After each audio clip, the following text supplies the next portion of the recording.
Hello friends, welcome back to my channel. दोस्तों, mechanical object question में आपका बहुत बहुत स्वागत है। तो आज हम लोग इंजीनियरिंग मैकेनिक्स का क्वेश्चन नंबर 3 को देखेंगे। तो चलिए क्वेश्चन नंबर 3 क्या है देखते हैं। ठीक है, तो क्वेश्चन नंबर 3 में क्या बोला दोस्तों? क्वेश्चन नंबर 3 में बोल रहा है 100 newton force act from a point P000 to a point Q111, then the force in N is represented as.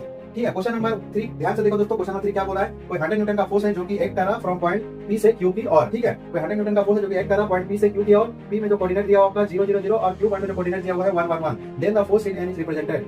तो दोस्तों, इसमें हम लोग को क्या रिप्रेजेंट करना है? जो फोर्स वेक्टर है उसको हम कैसे रिप्रेजेंट करेंगे? तो चार ऑप्शन दिया हुआ है, चार ऑप्शन में कौन सा सही है? तो ऑप्शन नंबर क्या दिया हुआ है? 100/√2 I + J + K।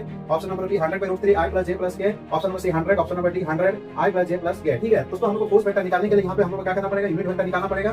तो यूनिट वेक्टर सबसे पहले हम निकालेंगे। उसके बाद जैसे यूनिट वेक्टर हम लोग निकल जाएगा, उसके बाद हम लोग क्या करेंगे? जो फोर्स दिया हुआ है 100 न्यूटन, उससे यूनिट वेक्टर से मल्टीप्लाई कर देंगे तो हम लोग का जो है फोर्स वेक्टर निकल जाएगा। ठीक है, तो दोस्तों वीडियो को ध्यान से देखो, इसकी मत कीजिए। पूरा वीडियो जो है पूरा वीडियो कंप्लीट देखें तभी आपको समझ में आएगा। तो चलिए हम लोग इस क्वेश्चन को सॉल्व करते हैं। हम लोग क्या दिया हुआ? 100 न्यूटन का फोर्स दिया हुआ है जो कि आपका पॉइंट P से Q की ओर जो है एक कर रहा है। P में जो कोऑर्डिनेट दिया हुआ है आपका 000 और जो Q पे कोऑर्डिनेट दिया हुआ है आपका 111। ठीक है, ये आपका गिवन दिया हुआ है और हम लोग को फाइंड क्या करना है? फाइंड आउट क्या करना है?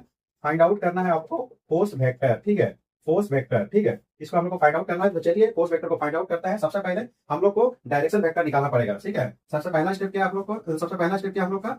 निकालना है direction vector. Find out direction vector यानी PQ का वेक्टर निकालना। ठीक है, तो PQ को हम लोग कैसे निकालेंगे? तो इसके लिए फॉर्मूला आता है x2 - x1 I + y2 - y1 j + z2 - z1 के। ठीक है, y1 z1 x2 y2 z2 कौन सा है? ये आपका जो कोऑर्डिनेट दिया हुआ है x1 y1 z1, यहाँ पे आपका x2 y2 z2। ठीक है, ये आपका कोऑर्डिनेट दिया हुआ है, यहाँ से निकल जाएगा। तो x2 मेरा कितना है? 1 y1 x2 कितना है मेरा? 1 x1 है मेरा 0 1 - 0 I + 1 - 0 j + 1 - 0 k। ठीक है, यहाँ से आप लोग का निकल जाएगा I + J + K। ठीक है, तो ये आपका निकल गया आपका डायरेक्शन वेक्टर। अभी हम लोग को मैग्नीट्यूड निकालना है।